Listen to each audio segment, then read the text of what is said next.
Hello, everybody. Welcome to today's webinar.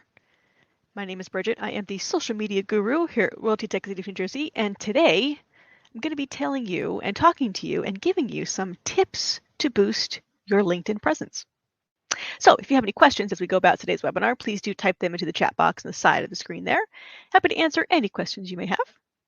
And let's get into some tips to boost your LinkedIn presence. Okay, so LinkedIn can be a great channel to build your personal brand and even establish yourself as an influential thought leader within your niche. But in order to maximize the benefits of the platform, you need to understand how it works, what generates the best response, and how you can utilize its various tools to optimal effect. So to help with this, in my webinar today here, I'm going to go over a few things that you can do to become more influential on LinkedIn, including how much you should be posting, when to post, what to post, as well as how to take advantage of some of LinkedIn's cool features, such as LinkedIn Live, kind of like Facebook Live or Instagram Live, and discovering hashtags by popularity and post analytics.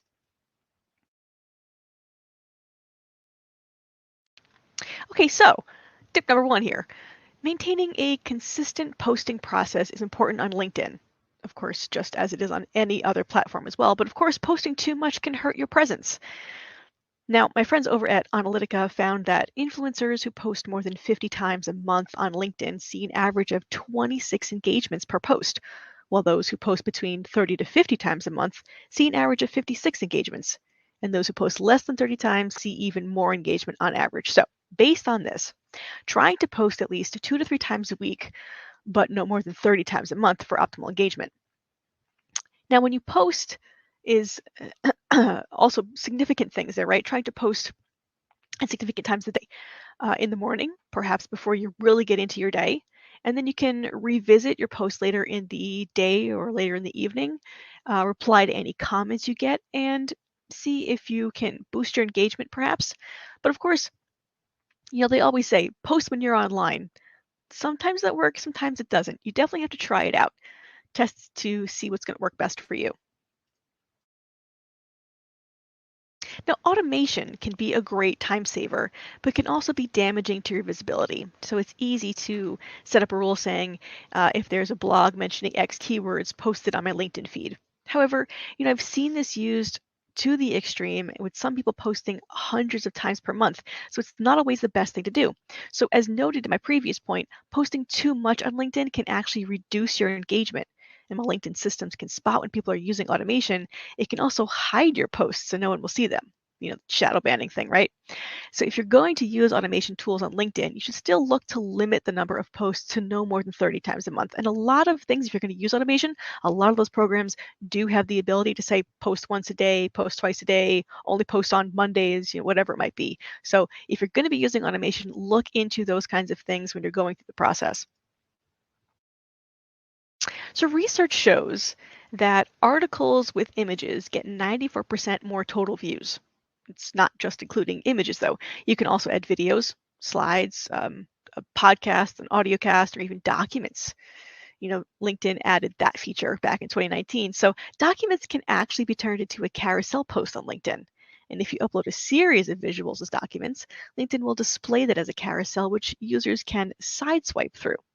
So when adding content, it's worth noting that LinkedIn prefers to use users to upload their content directly to the platform rather than posting a link to another site. You can still do that, but if you're posting a video, it's better to upload directly to LinkedIn rather than posting a YouTube video link, or when you hit the share button on YouTube and you can share to other platforms, or copying that link or something. Try to take that original content and upload the original content instead of a link. So you're still going to get your analytics, you're still going to see engagement. It's just a more direct way of getting that content out there. Now, of course, the 411 rule, who was coined by Tipping Point Labs and the Content Marketing Institute, it was originally created with Twitter in mind. What is this though? Okay, but it can also be applied to LinkedIn. So the 411 rule is that for every one self-serving post, you should repost one relevant post, and more importantly, share 4 pieces of relevant content written by others.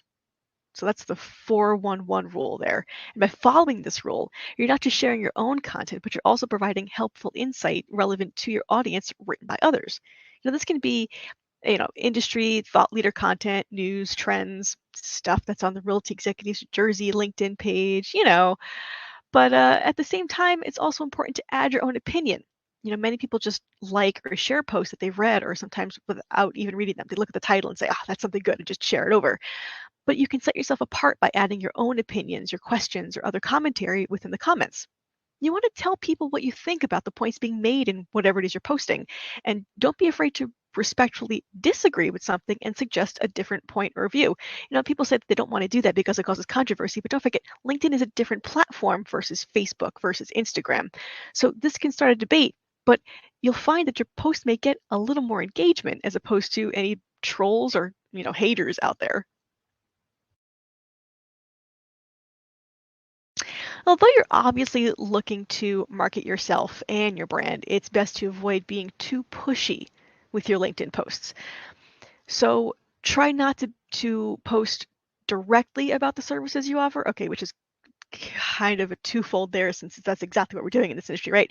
But it can feel like an advertisement, turn people away. So it's better to engage in thought leadership style conversations. And if people like what you're saying, they're going to go and check out more about you. So at this stage, it's more about building relationships and making new contacts within LinkedIn versus just hawking your wares out there. Try LinkedIn Live. Just like I say, try Facebook Live, try Instagram Live. And this could be anything from a monologue to your camera or review with your clients or live streaming from an open house. 79% of marketers say that live video leads to more authentic audience interactions, while 82% of audiences would rather watch live video from a brand rather than read a social post. So LinkedIn Live videos also see more engagement with 7 times more reactions and 24 times more comments on average compared to regular video uploads. Live is just one of the better ways to get your message out there or show what you're working for. Now, when you tag another user within your LinkedIn post, they're going to get notified of the mention, encouraging engagement. So you don't need to be directly connected to people you tag. You can tag people who are secondary connections, right? It's important, however, to only tag people who are relevant in the post. Otherwise, it could be seen as spam. I see a lot of realtors tagging Realty Executives in Jersey and things, but it's not necessarily relevant. Just because you've got a house with a bird in the front yard, everybody's got a house with a bird in the front yard, right? But as long as it's relevant to what's going on, you're mentioning that you're part of the company with an open house. So you're mentioning that you're, I don't know, want an award for something. But whatever it is, you want to be strategic in what you mention and try not to over mention as well. Yeah, I see a lot of that coming through on that side of things too. Tagging Realty Executives Jersey in everything. It's not always going to get you noticed in the best way. I mean, yeah, sure, the company sees it, but who else is really going to be seeing that, right? And you don't want to tag too many people in your post either, because a post containing a long list of names looks a bit spammy. So if you're tagging the brokerage, you're tagging affiliates, you're tagging, your mortgage, your title, whatever. Does it relevant? Does it really mean something to that? Think about that when you're tagging people. Now, when you create a post, there is a temptation to upload it everywhere. LinkedIn, Twitter, Facebook. However, keep in mind that you have several of the same followers on each of those channels, and they're going to see the same post from wherever they go, which can be repetitive and boring. It's much better to create original posts for each platform, and I'm a big proponent of that. If you follow Realty Executives in Jersey on LinkedIn and Facebook and Instagram and Twitter, you're going to see different content everywhere you go. So if you're not doing that, you should, of course, depending upon where you have your accounts as well. But there's different content everywhere you go. So nothing is repetitive, nothing is boring. It's something new, it's something different, it's something fresh all the time. So think about that as well. Think about your audience on those particular platforms as well. Your original post for things, if you're on Instagram, that's a bit more visual than if you're going to be for something on LinkedIn or something on Facebook, which may be a little more text heavy than it's going to be more visual. So when you're creating your content and you're not just sharing content, think about what platform you're on and think about what's the best way to get your message across.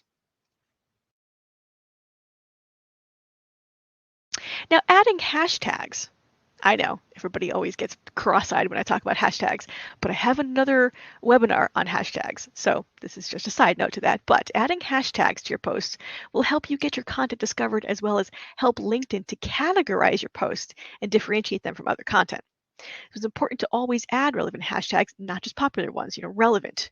You're talking about real estate in a post, you're probably not going to be tagging anything that's not real estate related, of course.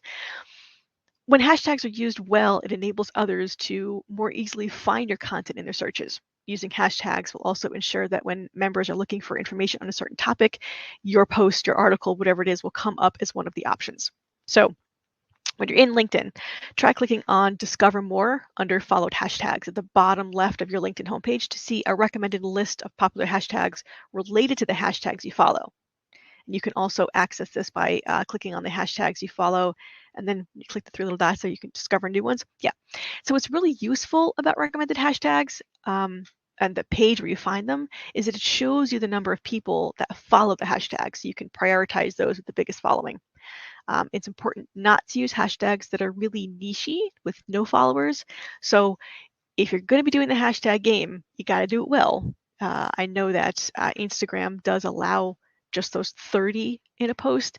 So don't be too spammy with your hashtags either and be using how many as possible. It's quality over quantity. We're going to be using hashtags.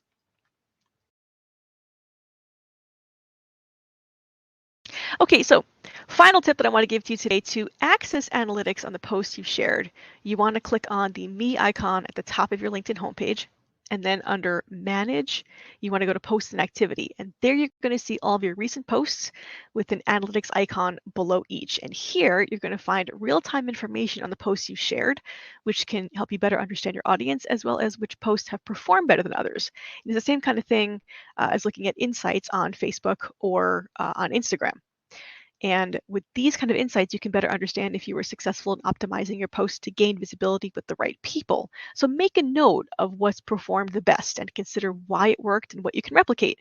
You're looking at something where the content performed better than the time of day. Maybe you got to change the time of day, or maybe that content just didn't take off, it didn't go anywhere, and you've got to change what the content is. Yeah, have I seen it where people are posting just about food and recipes and that does better than any real estate related information? Sure.